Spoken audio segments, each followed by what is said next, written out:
So atat na atat si Tuta Soto na sana ang Korte Suprema daw ay hindi nakikialam sa exclusive authority and jurisdiction ng Kongreso patungkol sa impeachment complaints and impeachment mechanism. Tama! Pero kung ang impeachment mechanism at ang impeachment complaint, Tito Soto, makinig ka sa prinsipyong ito, ay lumalagpas sa hangganan ng batas, ginagamit sa pang-aabuso ng kapangyarihan, at ito ay nagiging sanhi ng hindi hustisya kung hindi pamamaluktot sa hustisya, kagaya ng nangyari last year sa pagmamadali at palusot at panunuhol na ginawang baluktot ang proseso ng impeachment complaint laban kay Vice President Sara Duterte. Ang Korte Suprema ay may obligasyon na ito ay ituwid sa pamamagitan ng tamang pagkilala kung ano ang prosesong naaayon sa batas, partikular na sa saligang batas. That is the exclusive authority of the Supreme Court, Tuta Soto. Kaya mag-ayos-ayos ka, ilugar mong sarili mo. It is not too late for you to learn and study seriously. Kahit ako hindi abogado, nag-aaral pa rin po ako ng mga proseso ng batas, prinsipyo ng panggobyerno, ugnayan ng mga dynamics of government authority, government functions, at ito po ay basic naman. Na pag-aaralan po ito eh. Hindi mo naman ito kailangang i-pretend. Kaya kung magsalita ka na hindi mo alam ang iyong pinagsasabi, mag-aral ka muna kahit you don't need to be a lawyer or you don't need to pass the bar para pag gumawa ka ng opinion, hindi sablay, hindi baluktot. Ang malala pa, hindi ka na nga nag-aaral, ay nagpipretend ka pang magaling at matalino. Dahil sa kahambugan mo, sa paniniwala mong ikaw ay Senate President.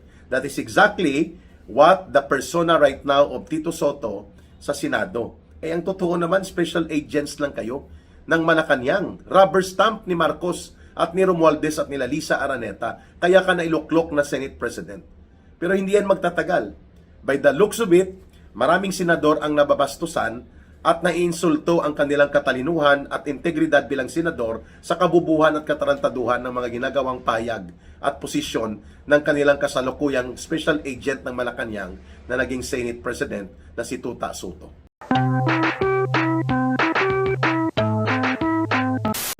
Bibigyan natin ng punto at pagpapaliwanag at reaksyon itong statement na inilabas po ni Itbulaga Tutasen Soto hinggil po sa inilabas na latest unbanked decision ng Korte Suprema. Dalawa lang ang hindi nakapag-participate out of 15. Ang isa, long term na naka-sick leave, si Justice Singh, at ang isa po si Justice Kagiwa ay nag-inhibit ito at hindi nag-participate mula pa noong unang pagdesisyon ng Korte Suprema hinggil dito sa pagkakaroon ng review sa impeachment complaint na ginawa ng House of Representatives laban kay Vice President Sara Duterte. So, consistent na 13-0 halos ang nangyari o unbanked, unanimous ang considered decision na inilabas ng Korte Suprema. At sinabi ng Korte Suprema, walang due process na ibinigay sa Vice President. Nilabag ang proseso at internal rules mismo ng House of Representatives at pati na ang constitutional guarantee doon sa tinatawag na equal protection of law under the doctrine of providing mandatory due process sa anumang ginagawa. Impeachment complaint man yan o ano pa mang mga procedure na naglalayon ng pagpaparusa o paghahabla at pagkakaroon ng accountability upang magkaroon ng disciplinary effect sa isang individual, kagaya ng impeachment complaint na ginawa laban kay Vice President Sara Duterte. Sinabi ng Korte Suprema with finality na mali at hindi makatarungan at hindi naaayon ito sa saligang batas ang ginawang pag-shortcut, pagbaluktot at panluloko sa proseso ng pag-file ng impeachment complaint laban kay Vice President Sara Duterte. Pero hindi kumbinsido si Tutasen, si Tito Soto, Itbulaga, hindi kumbinsido. Mas magaling pa siya mag-interpret ng batas at magbigay ng kanyang paninindigan hinggil sa konstitusyon kaysa mga maestrado ng Korte Suprema. Talagang malakas ang apog at bilib sa sarili ito si Tito Soto. Ang biro nga ng mga netizen natin, graduate naman ito ng One Ball University. school bukol. Hindi natin siya minamaliit. Hindi natin siya minamata. Subalit dapat tayo po ay marunong maglagay ng ating sarili kung saan tayo dapat hangganan ng ating pananaw at ng ating posisyon.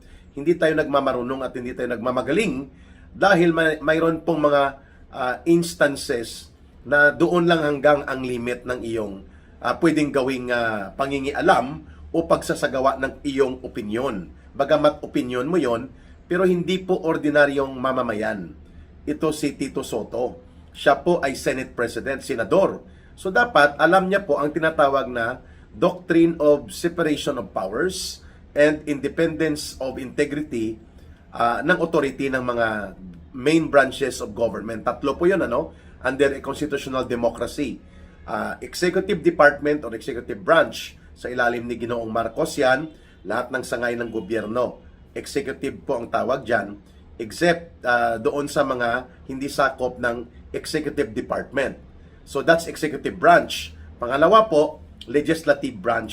Yan po ang House of Representatives tsaka ang Senado. They are not under the President. They are also co-equal and separate from the Executive. At ang pangatlo po, Judiciary. Mula sa Korte Suprema hanggang sa pinakamababang antas ng Korte. Yan naman po ay Judicial Branch o Judiciary. So, Executive Branch, Legislative Branch, and Judiciary or Judicial Branch.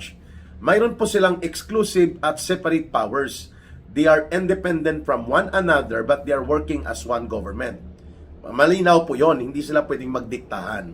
At kailangan magkaroon po ng respetuhan at pagkilala sa mga hangganan at mga function at otoridad ng bawat branches of government. Ayan, tuloy. Napagbigyan natin ng reminder si Tito Soto kung ano ang tinatawag na political science 101. Basic po yan sa principles and doctrine of government. Kung ano po ang ating uri ng panggobyerno, anong uri ng functions of government and authority of government mayroon tayo. Ang tawag po sa atin, constitutional democracy na nakapattern po sa Republican model of government, kapareho ng Estados Unidos. Kaya, bagamat hindi sumasang-ayon si Tito Soto sa naging desisyon ng Korte Suprema, another 13-0, unanimous and bank with finality, no more appeals to be entertained dahil nag-appeal nga po ang House of Representatives, dapat sinarili niya na lang. Dahil hindi po siya, sinarili niya ang opinion niya, hindi po siya naglalabas ng maanghang na mga pagpapahayag that tends to undermine o magsabotahe at bumangga sa opinyon at desisyon na ginawa ng Korte Suprema. Sapagkat yan po ay paglabag sa hangganan ng mga poder at kapangyarihan.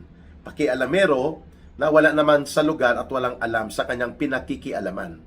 Una, hindi po siya abogado upang i-challenge ang kaalaman sa batas ng mga maestrado at hukom ng Korte Suprema. Pangalawa, Senate President siya. He should exercise restraint sa kanyang he should exercise restraint or he should restrain ang kanyang mga opinyon publiko sapagkat nagre-represent siya ng isang sangay ng ating lehislatura, ang Senado, na pwedeng magkaroon ng misinterpretation ang mga mamamayan at sasabihin nila hindi pala nire-respeto ng Senado, ng Senate President, ang kataas-taasang Korte Suprema. So tayong mga mamamayan, hindi rin tayo obligado pala at pwede tayong hindi kumilala o sumunod sa mga desisyon na inilalabas ng Korte Suprema. That is the implication. Hindi siguro na-realize ito ni Tota Soto, no? Sa sobra niyang pagiging talagang atat na bumida at maging political grandstanding na aktor sa politika at magpasipsip sa Malacanang, nakakapagsagawa siya ng mga pahayag na nakakalimutan niya ang mga hangganan at bigat ng otoridad na dapat ay iniingatan niya ang pagpapahayag. Halimbawa, pinangungunahan niya ngayon ang baluktot na pananaw na palulubhain at sulsulan ang banggaan sa diplomatikong relasyon at maayos ang gusot sa pagitan ng China at ng bansang Pilipinas sa kanilang pagkampi-kampihan nila Hontiveros, Bendalo Tulfo, dito kay Tariela ng Coast Guard, no? na napaka-adelantado, hambog at puno ng arogansya, na akala mo siya lang ang marunong magmahal ng pambansang interes ng Pilipinas at siya lang ang makabayan na lumalaban sa China. Hindi naman natin kalaban ng China. Hindi rin natin kalaban ng Amerika, pero maingat lang dapat tayo sa pakikipag-ugnayan sa mga bansang ito sapagkat mayroon pong mga underlying na geopolitical interest ang dalawang ito na hindi tayo dapat naiipit at nagpapagamit, kundi maayos at matino na pakikipag-ugnayan.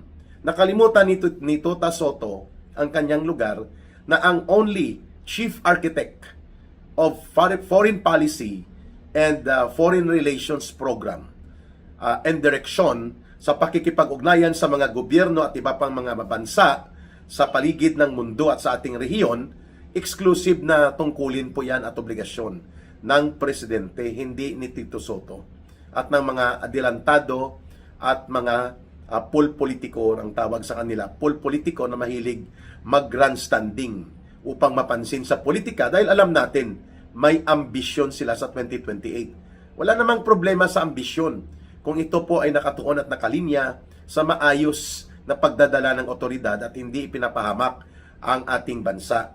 So, kagaya po ng gusot na pinasukan ngayon ng Senado, lalo na sa grupo nila Tito Soto, nila Risa Hontiveros at nila Erwin Bendalo Tulfo, na para bagang gusto nilang lusubin at girahin na ang China, na hindi nila inaalala ang repercussions at reciprocal actions ng isang makapangyarihang bansa laban sa atin. Hindi po ito pagiging duwag. Hindi rin po dapat natin tinotolerate kung mayroon dapat tayong punahin. Pero may hangganan po yan. At dapat ibinibigay po ang ganyang kapangyarihan at diskresyon at desisyon sa presidente kay Marcos Jr. sapagkat siya po ang chief architect of foreign policy and foreign relations. Kaya po hindi nakikialam si Vice President Sara Duterte sa ganyang usapin sa South China Sea, West Philippine Sea, Philippine-China relations sapagkat hindi po niya yan sakop. At inilulugar niya lang ang sarili niya sa tama na hindi siya dapat adelantado o pinangungunahan ang presidente. Hindi kagaya nila Tota Soto at nila Bendalo Tulfo at nila Hontiveros na pakialamero na, manunulsol at mang-uupat pa as if alam nila ang sinasabi nila. Mantakin mo, palalayasin nila at idideklarang persona non grata ang diplomats ng China sa Pilipinas at sinagot sila ng China, isasarado namin ang aming embassy sa Pilipinas. Hindi ba nila alam anong implications niyan? There are more than 200,000 Filipino workers na nagtatrabaho sa Macau, sa Hong Kong at sa China. Baka umabot pa ng 250,000. Half a quarter million of our people are working and making out a living doon sa Hong Kong, Macau at China, mga kababayan. So sino magpapatrabaho sa kanila at magbibigay kabuhayan kung sakaling lumala at palayasin ang sitwasyon doon, palalayasin sila sa bansang ito at mag-hire ng iba pang mga nationals at ipitin sila at ipitin sa bansang China, sa teritoryo ng China, sa Hong Kong at Macau. May magagawa ba si Hontiveros at si Tota Soto dito? May magagawa dito si Bendalo Tulfo, si Tariela? Paano kung binumba ng China ang mga barko natin? Makikipagdigma ang Amerika kaagad? No, it's not true. Mali po yon. Sa ilalim ng US-Philippine Mutual Defense Treaty of 1953 o 1954 man yan, ang Mutual Defense Treaty na sinasabi natin, it will go to Congress para makialam ang Amerika, ang Estados Unidos through the President, dapat siya kumuha ng kanyang authorization to intervene and enter into the conflict dito sa Pilipinas at China o sino mang kalaban ng Pilipinas. Hindi automatic yan. And we don't have to we don't need to forget, no? Hindi natin kailang kalimutan ang katotohanan na ang China ay isa sa pinakamalaking bansa sa buong mundo. The largest in world economy, halos kapantay ng Amerika, in world in economic influence, major trading partner ang China ng 121 countries including ang Estados Unidos. At ang Pilipinas, ang major trading partner natin ng China for the last 20 years. Major import and primary import natin ang nagaling sa China. Ang bintahan ng ating mga produkto ng saging, mangga, kape, durian at iba pa, China ang pinakamalaking market. Ang nickel, high-grade nickel natin mula sa Mindanao ay napupunta sa China. at si Martin Tambaloslos at ng kanyang pamilya ang nagkokontrol ng minahan ng nickel sa buong Pilipinas. Ang primary and principal buyer, China. Di po ba? At noong panahon na maayos ang pakikipag-ugnayan ng gobyerno ng Pilipinas at ng ating bansa sa bansang China, 2 milyon mahigit na mga turistang dumarating mula China taon-taon sa Pilipinas, resulting to $2.3 billion ng revenue sa local tourism. Wow! Alam ba ito nila Tota Soto? Alam ba ito nila Bendalo, Tulfo at Risa Hontiveros bago sila magmagaling? Itong mga informasyon na ito. Ang problema kasi pinabayaan sila, kagaya ni Tariela, naging malaki at mataas ang sungay at pagmamayabang niya na akala niya siya ang magdidirect kung ano ang dapat maging desisyon ng Philippine government hinggil sa pakikipag-ugnayan, pakikipagresolba sa anumang gusot na mayroon tayo sa bansang China. This is the same thing na kung bakit nangyayari po itong mga kaguluhan sa impeachment na ito laban sa Vice President Duterte kay Sara. Bakit? Dahil po walang alam sa tamang pamumuno at paggamit ng tamang kapangyarihan ng pagkapresidente itong kolokoy na si Marcos Jr. Kaya mayroon kang Tariela na komedyante at piling exclusive siya lang ang pwedeng magtanggol ng Pilipinas, pero ahente ito ng Central Intelligence Agency, CIA. At number 2, mayroon ka pong mga senador na kagaya ni Erwin Bendalo Tulfo, walang alam kung anong role ng isang senador, pero nagsenador lang dahil sikat. Yun lang ang qualification niya, sikat. Palagi sa TV, palagi sa media. At mayroon recall ang kanyang pangalan dahil nga sa kanyang kapatid din na si Rapi Tulfo na ginagamit ang social media para sa kanilang popularity maintenance. Ganon din po itong ambisyusa at pakialamera sa lahat ng issue na si Risa Hontiveros. At syempre, itong highly pretentious na feeling alam niya ang lahat at siya lang ang magaling sa Senado, na akala mo sa kanyang experience ay natuto na siya na maging maestrado ng Korte Suprema para banggain at hulmahin ang kanyang negatibong opinyon laban sa Korte Suprema. Itong si Tota Soto. So, pinupuna ito ng taong bayan. Pinupuna natin ito. Bakit? Sapagkat bagamat may karapatan sa kanyang opinyon itong si Tito Soto, pero kailangan niyang alalahanin na ang kanyang opinyon ay nagre-reflect sa opinyon ng Senado. At ang Senado ay bahagi po ng tinatawag na check and balance sa gobyerno natin. At kung kinakailangan po na ipakita ng Senado na hindi ito pwede gamitin sa pangpolitika ng mga diskarte, kagaya ng ginagawa ng grupo nila Tito Soto, lalo na kung ang pag-uusapan ay review of constitutional issues pertaining sa mga usapin ng batas, paano ini-interpret ang batas, at paano ipapatupad ang saligang batas at ang mga batas at aksyon ng gobyerno at mga opisyal nito ay nakaayon sa saligang batas, the exclusive authority to review and make decision regarding the review of law, interpretation of the law, lalo na sa saligang batas, ang ating konstitusyon, ang otoridad sa pag-review at pag-decide sa mga kaso na yan ay sa Korte Suprema. Wala kay Tito Soto. Wala sa Senado, wala po sa House of Representatives, wala din kay Marcos. Kaya nga tayo may tinatawag, uulitin ko, na constitutional democracy. Mayroong check and balance na hindi pwedeng lagpasan o sagpangin ng mga otoridad ng bawat isa ang mga nakatakda sa batas na duties and functions and obligations ng executive branch, ng legislative branch, at ng judiciary o ng judicial branch. Yan pong hindi naintindihan ni Tito Soto, kaya sobrang pakialamero. No? Sa sobrang niyang pagmamadali na akala niya ay mapapa-impeach niya na si Sara Duterte at mapapatanggal ito at maibalik sa trial sa Senado ang basura na uri ng impeachment complaint na sinortcut, binaloktot at hindi sinunod ang tinatawag na due process of law at ang constitutional principle ng equal protection of law, dahil nga binraso, sinuhulan at ginawa nilang railroaded, minadali at hindi inobserve ang mga prosedimento at mga requirements kung ano ang tamang proseso, kaya naibasura at naideklara po na unconstitutional ang ginawa na pagmamadali at pagpapalusot sa naturang basura naman talaga na impeachment complaint laban kay Sara Duterte. Yan ngayon ang pinagmamaktol nito nila Tito Soto at ng grupo niya na mga kapareho ni Bendalo Tulfo at ni Hontivirus. Dahil hindi na po nila kaagad na basta-basta mapapa-impeach at matatanggal sa kapangyarihan bilang pangalawang pangulo na inihalal ng 32 million Filipino, si Sara Duterte. Yan po ang ibig sabihin ni Tito Soto, mag-aantay siya ng 2028 kung hindi umusad at hindi maging tagumpay ang nakaamba na panibagong impeachment complaint nila laban kay Sara Duterte. By the looks of it, mahirap nilang makukuha ang 16 senators na boboto para makonvict si Sara Duterte in a new impeachment complaint that is now about to be filed by the kamatayan block of CPP, NPA, NDF na mga party list next week. So atat na atat si Tuta Soto na sana ang Korte Suprema daw ay hindi nakikialam sa exclusive authority and jurisdiction ng Kongreso patungkol sa impeachment complaints and impeachment mechanism. Tama!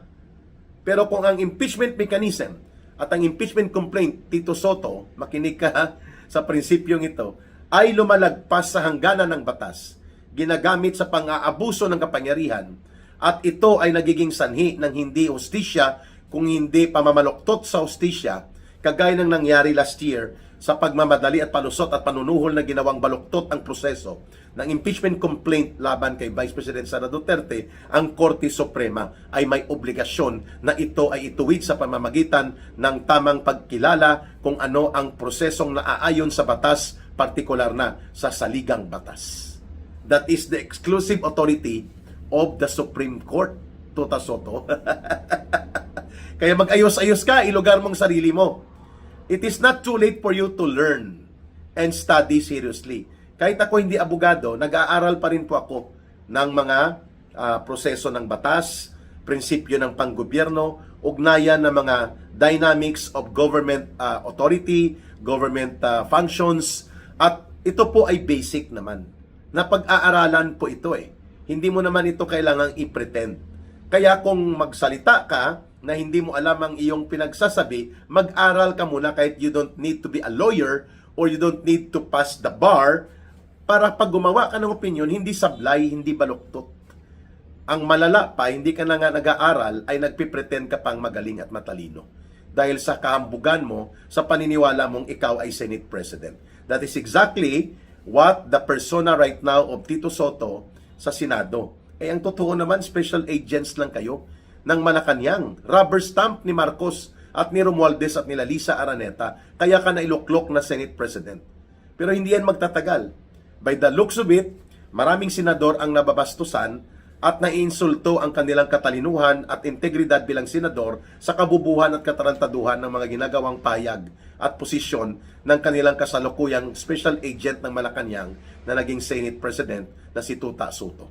Hinggil dito sa Sercos at comedy show sa Senado na gustong gimikan ni Tito Soto, ni Risa Hontivirus, nila Kiko Pangilinan, nila Erwin Bendalo Tulfo. At syempre, ang kanilang pinagpoprotektahan na aktor-akturan, itong nagpapakilalang admiral daw sa Philippine Coast Guard na si Tariela, na pinagmulan nitong kaguluhang intriga laban po sa bansang China to the point na ngayon ay nagkukumahog ang Senado na agawan ng kapangyarihan at ng kanyang function. Si Marcos Jr. bilang Pangulo ng bansa, siya sana po ang Chief Architect of Foreign Policy and main official upang pamunuan ang foreign relations. Hindi po ang Senado, hindi po ang mga alipores ng mga pulpul at mga komedyanting politiko na puno ng kahambugan at pagkaambisyoso. Yan po ang komentaryuhan natin. Itong pagpapalaganap ng isang malawak at pinagplanuhang propaganda upang atakihin ang isa sa pinakamakapangyarihan at pinakamalaking bansa. Hindi lamang po sa ating rehiyon sa Asia-Pasipiko o sa Southeast Asia, kundi sa buong mundo. Halos kapantay lang ito ng Estados Unidos in terms of military capacity, in terms of economic power, in terms of influence itong bansang China. Yun. So nagsimula po ito mga kababayan, itong pangingialam, panghihimasok at pang-uupat nila Tito Soto, nila Risa Hontiveros, Pangilinan, nitong Bendalo Erwin Tulfo, at ng kanilang aktor-aktura na pinoprotektahan na si Tariela, nang inatake po ni Tariela sunod-sunod. Sa mga public forum, sa harap ng mga estudyante at iba pang audience, ang presidente ng China binabastos niya at iniinsulto at ginagawa ng visual presentation. So nakita ito sa social media, nakita ito ng mga pamunuan ng Chinese Embassy dito sa Pilipinas. Huwag po nating kalimutan na bagamat tayo ay mayroong mga umiiral na maritime disputes o hindi pagkakaunawaan dyan sa area ng South China Sea, West Philippine Sea claims, hindi po nawawala pa ang formal na diplomatikong relasyon ng Pilipinas at China. At mabigat po itong ginagawa nito ni J. Tariela, na ang alam ko, Commodore lang ito dati, pero hindi ko pa na-update ang aking impormasyon kung naging admiral na siya. Ang Commodore po ay 1-star rank. Equivalent po yan sa mga rank sa Army at sa Navy or sa Air Force, sa Police. Ang Commodore ay 1-star rank. Brigadier General ang equivalent. Pag Admiral, at least 2-star rank yan. Pero, whatever it is, Commodore or Admiral, si Tariela does not represent the dignity of the office of a 2-star or 1-star rank officer. Nakalimutan niya na siya ay opisyal ng gobyerno. O kaya alam talaga niya na opisyal siya ng gobyerno, subalit pilit ang kanyang kahambugan dahil siya ay bata-bata ng CIA or Central Intelligence Agency ng Amerika na ginagamit bilang mersenaryo sa pagpapalaganap ng propaganda attack upang mag-udyok ng konflikto sa China sa pagitan ng Pilipinas at bansang China. Yan po ang kanyang ginawa in the last 3 years ni Marcos. At pinabayaan siya, hindi siya parang untouchable siya, no? Bagamat apektado ang ating diplomatic relations sa China, apektado ang ating pakikipag-ugnayan sa isang makapangyarihang bansa na neighbor pa natin, ang bansang China, pinabayaan lang po itong mga pang-uupat at pang-uudyok ni Tariela. And by the way, para gusto niyo malaman kung sino si Tariela, dati po itong kadete sa Philippine Military Academy. Naging honor violator at sinipa, discharge. At inamin niya ito in public na siya ay sinipa dahil sa cheating. Ang cheating po ay pandaraya. Ang cheating po ay pagsisinungaling. Ang cheating po ay pagpapalusot. Isang diskarte na dishonorable. Kaya dishonorable discharge on the honor code basis. Wow! Tapos ngayon, ginawang tagapagsalita ng gobyerno ni Marcos sa West Philippine Sea issue. Sobra pa siya kung makaasta at makapag-atake sa isang secretary ng Department of Foreign Affairs. At parang untouchable siya sa ilalim ng proteksyon ni Marcos at ng mga pulpul na politiko. Kagaya ni Romualdez at ng mga gang niya sa Kongreso, ng mga kurakot, pinoprotektahan nila si Tariela. Kagaya po nito ng grupo ng mga very pretentious na ipokrito na politikong komedyante sa loob ng Senado, na kagaya po ni Hontiveros, ni Pangilinan, ni Tuta Soto, at pati po nito ni Erwin Bendalo Tulfo. Protector din sila ni Tariela. Aba, hindi pwede po na gawin ng isang opisyal ng gobyerno in active duty service. Kay uniform services ka, armed forces ka, coast guard ka, o nasa civilian government ka, na gamitin mong poder mo, ang panahon, resources ng gobyerno upang mag-atake ka ng isang state leader, ng isang government leader. Kagaya ng ginawa ni Tariela at ginagawa niya for the last 3 years dito sa bansang China. Sapagkat yan po ay interes ng Amerika na mang-upat ng konflikto para mapanatili ng Amerika ang kanilang presensya militarily, ang kanilang mga war technology, ang kanilang gamit, mga pangbomba, pangdigma, ay ideposito nila sa Pilipinas dahil mayroon daw conflict na posibleng sumiklab sa pagitan ng China at ng Pilipinas. At including ang argumento sa Taiwan, no? Na panghihimasok na naman yan ng Amerika sa pagitan ng konflikto ng China at sa kanyang sinasabi na probinsya namin yan at pwede naming kunin yan pabalik sa aming teritoryo. Ang Pilipinas nakisawsaw dyan, kagaya ni Tariela. Tama po ba na ang isang government official ang isang uniformed officer, aktibo sa serbisyo, gagamit ka ng resources ng gobyerno, panahon, at ng iyong poder at kapangyarihan para mang-atake ka ng isang government leader, at expected mo na walang reaksyon, hindi pwede po yun, mga kababayan. Kaya, ang Chinese Embassy po sa Pilipinas nag-react at pinuna nila si Tariela na sumusobra ka, you're crossing the line, and you are creating unnecessary conflict to escalate na pwede pong umangat at pagmumulan ng mas matinding tensyon o bangayan at konflikto at di pagkakaunawaan sa pagitan ng Pilipinas at ng China. Which is hindi dapat. Kasi ang ating policy sa konstitusyon po, nakalagay po dyan that the Philippine government and the Republic of the Philippines shall pursue a policy of peace and non-war policy, non-aggression. Hindi tayo mananalakay, hindi tayo magpo-promote ng digmaan. Nasa saligang batas yan, pero itong digmaan at kabaliwan ni Tariela, na alam natin po bilang mercenaryo ng Amerika, kasabwat niya itong CIA operative sa Pilipinas na nagngangalang retired Colonel Raymond Powell, mga kababayan, nakakabigay po ito ng tensyon na dapat po pinatigil ito ni Marcos Jr.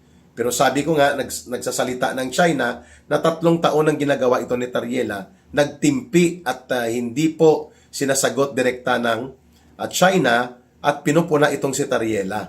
Subalit dahil po sa kanyang kahambugan at pagkabutangero, ay nalalagay ngayon sa alanganing sitwasyon ang ugnayan ng China at Pilipinas. Dahil nga, sumakay na itong mga komedyanteng politiko na mga ipokrito at mapagkunwari na makabayan sa loob po ng Senado sa pangunguna nila Tota Soto, Risa Hontiveros Pangilinan at pati po itong Erwin Bendalo Tulfo.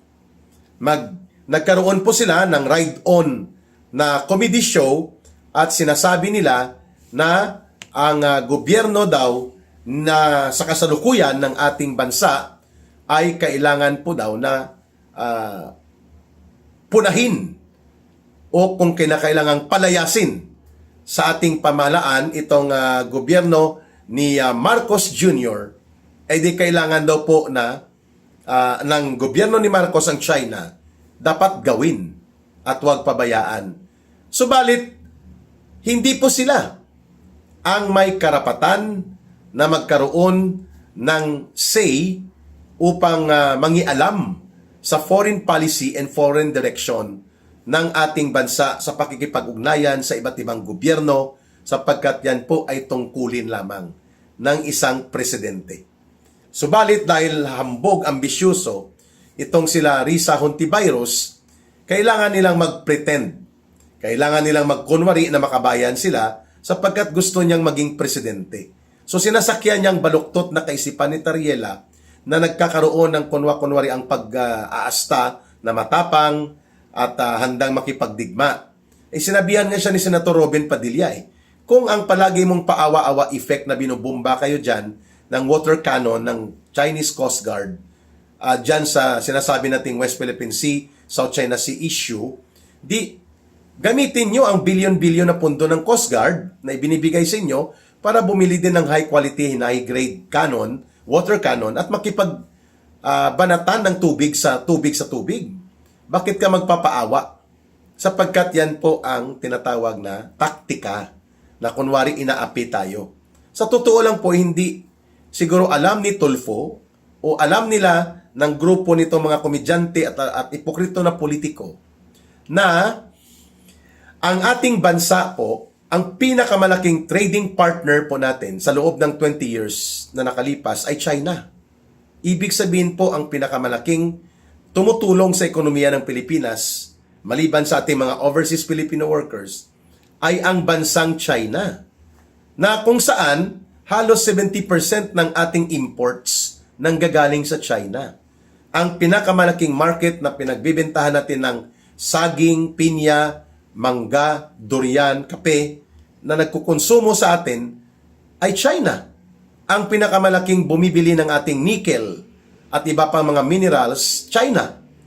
Ang mga nagbibigay ng malaking tourist sa atin, magbago po magkaroon itong digma-digmaan at mga posturang pagbabangayan ni Marcos sa China na sa pag-uudyok ng Amerika, mahigit 2 milyong turistang Chinese ang pumapasok sa Pilipinas taon-taon na nagre-resulta po sa mahigit $2 billion na kanilang nagagastos sa loob ng Pilipinas na naging income ng ating local tourism industry. Lahat ng ito nawala. Imagine we lost $2.3 billion of tourism-related revenues. Mula po dito, mga kababayan, sa ginawa ni Marcos na pagdigma-digmaan at pagtapang-tapangan. Yan ang dahilan kung bakit lumagpak ng turutudo ang ating tourism industry dahil si Marcos po ay sumunod sa udyok ng Amerika na magtapang-tapangan at magdigma-digmaan laban sa China, at itong attack dog ng Amerika na ginagamit kasama ang CIA ay itong si Tariela. Mantakin mo, the biggest trading partner mo, biggest import mo dyan ang gagaling, at napakalaking mga negosyo natin nakasandig sa China, and yet, aaway-awayin mo, babastusin mo ang kanilang leader. To the point na manawagan pa itong mga alipuris ni Hontiveros at ni Soto at ni Bendalo, Tulfo ng resolusyon na ikundina ang Chinese Embassy at mga opisyal nila iparicall at ipasuspend daw ang visa-free entry ng China na mga nationals, Chinese nationals, sa Pilipinas at ideklarang persona non grata itong Chinese official sa embassy nila sa Pilipinas. Hello? Alam po ba ninyo ang epekto niyan? Pag ginawa na ni Marcos yan? Aba, paano pag pinalayas po ang libo-libo, mga mahigit 100 o 200,000 na kababayan nating nagtatrabaho sa Hong Kong, sa Macau, sa mainland China? Ano po ang ibubuhay nila? Bibigyan sila ng employment ni Tito Soto sa Itbulaga? Bibigyan sila ni The Immaculate Risa Hontiveros ng kanyang pakyut? Ng kanyang pakyut? Bibigyan sila ni Bendalo Tulfo ng kanyang share dito sa mga political gimmick nila para mabuhay itong mahigit 200,000 kababayan natin na nabubuhay sa ekonomiya ng Hong Kong, Macau at China? Wow! Anong mangyayari kapag tinanggihan ng China ang ating mga nickel at hindi nila bibilhin ito? Anong mangyayari sa libu-libong mining workers sa mining industry? At alam po ba ninyo kung sino ang pinakamalaking negosyante ng mina ng nickel? Walang iba, si Martin Tambaluslus. Papayag siya nito na magkaroon ng ganitong drama at sirkos ang Senado? At ang pinakamalala dito, paano pag nagkaroon talaga ng actual na armed conflict? Mga kababayan, China is equal almost to Russia and US in terms of military capability, in terms of economic power. And take note, there are 121 countries all over the world na ang kanilang major trading partner, including ang Amerika, ay ang bansang China. So you see? And hindi na po pareho ang China noong 1970s sa ngayon. It is now an equal world power. So, imbis na tayo ay makipag-usap ng maayos, dialogo, at hindi natin palalain ang tensyon ng banggaan sa pagitan ng China at ng Pilipinas at patahimikin ni Marcos itong botangero at alaskador at arogante pero duwag naman na harapin ang kanyang ginagawang katarantaduhan itong si Tariela, nagpatulong at nagpa-rescue sa mga ambisyosong ipokritong politiko kagaya ni Tota Soto, Risa Hontiveros, ni Pangilinan at nito ni Bendalo Tulfo. Wow! So, saan ka, Marcos? Saan ang Pangulo dito? Sapagkat ang Chief Architect of Foreign Policy, ang Chief Architect and Chief Official of the Government and the State of the Republic of the Philippines ay Pangulo ng bansa ang nangunguna sa foreign policy, foreign relations. Hindi po ang mga politiko sa Senado. Hindi po ang mga buayang kongresista. Hindi po ang kagaya ni Tariela. It must be the President. And at least at the minimum, dapat nagsasalita ang Department of Foreign Affairs Secretary at sasabihan sila na it is the President that directs and is the chief authority regarding foreign relations and foreign policy. Antayin natin at respetuhin ang Presidente. At dapat ipurso natin na nakalagay sa konstitusyon na hindi tayo nagpo-promote ng digmaan o karahasan, kundi kapayapaan, dialogo, at pakikipag-ugnayang maayos. Yan ang problema natin sa pag-upo ni Marcos ngayon bilang presidente. Ang tinatawag natin na mutual diplomatic trade and economic relations sa China ay lumala papunta sa negatibo. Kaya nga tayo ang na-disadvantage. Samantalang ang China, kapareho ng Pilipinas din, mayroon ding mga maritime conflicts and disputes sa mga bansang kagaya ng Indonesia, Malaysia, at Vietnam, lalo na Brunei, subalit nagpapatuloy ang kanilang negosyong maayos. Nagpapatuloy na bukas ang kanilang diplomatic communication line at maayos ang kanilang security and military coordination at hindi po umaabot sa ganitong alaskahan at bastusan, kagaya ng ginagawa ni Tariela at ng mga politikong senador na pulpul na gusto makialam na palubhain ang sitwasyon as if alam nila ang totoong kalagayang ito, mga kababayan. So, bakit ang China, ang Vietnam, ang Malaysia, ang Indonesia, ang Brunei, kahit sila ay mayroon pong conflict of maritime dispute dyan sa tinatawag na South China Sea, nagpatuloy ang diplomasya, ang ekonomiya, ang negosyo, at ang ugnayang maayos. Bakit ang Pilipinas, of the same situation between China and the Philippines, bakit tayo ang na-isolate?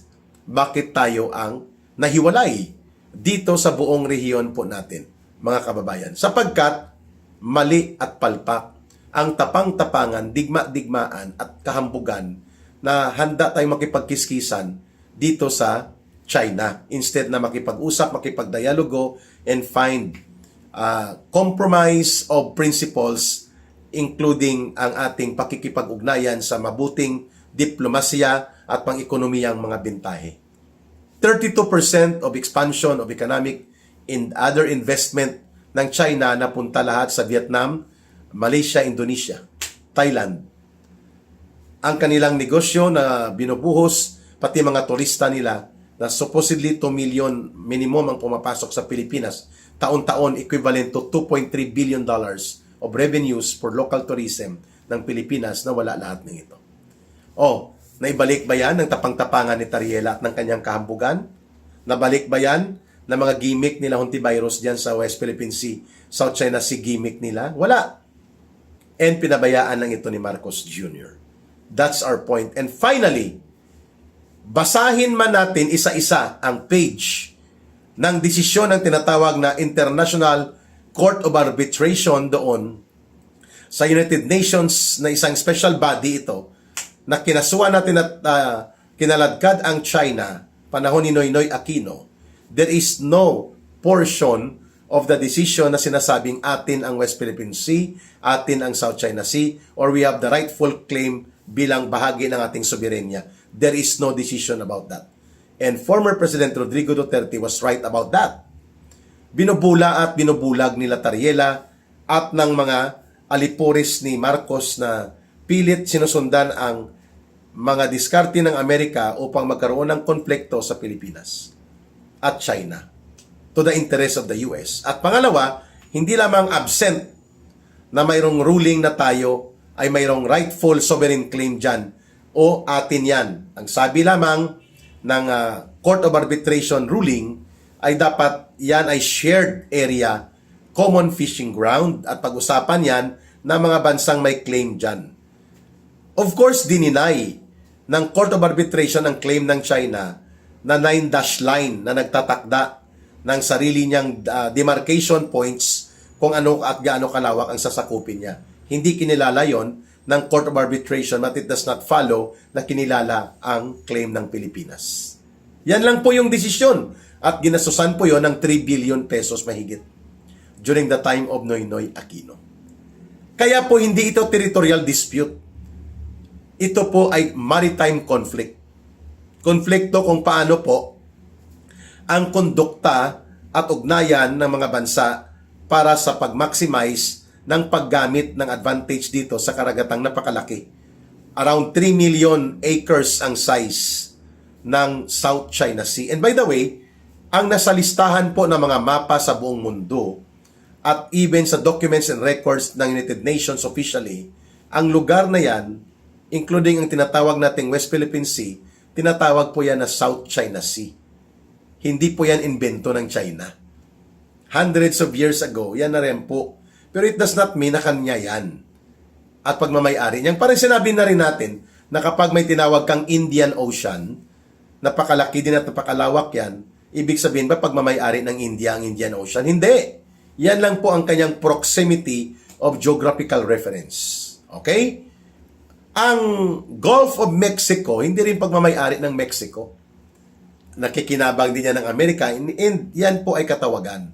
Kaya there is no such official document calling it as West Philippine Sea. Yang may maritime dispute na yan, yan ay South China Sea.